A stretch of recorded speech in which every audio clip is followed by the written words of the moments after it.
It's like Intervision, but for sports. Azerbaijan is hosting the third CIS Games. For leaders in Baku and Moscow, the Games are a test of image, alliances and soft power. The Games were proposed and first held in Russia in 2021 to strengthen relations within the post-Soviet Commonwealth of Independent States and beyond. The competitions will feature over 20 sports with nearly 2,000 athletes from 13 countries, including Russia, Belarus, Turkmenistan and Uzbekistan. Non-CIS countries include Pakistan and Cuba. Bax, bu mənada Azərbaycan hakimiyyəti həm də bunu daxili təbliğat üçün həyata keçirir ki, yenə Azərbaycan geosiyasi oyunçudur, Azərbaycan böyük siyasi gücdür, Azərbaycanın dünyada mövqeyi var, Azərbaycanla hesablaşır və s.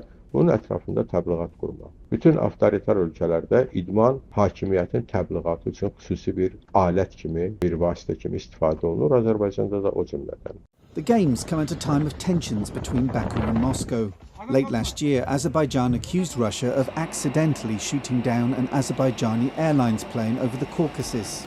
Baku recently refused to participate in Russia's new international music competition, Intervision.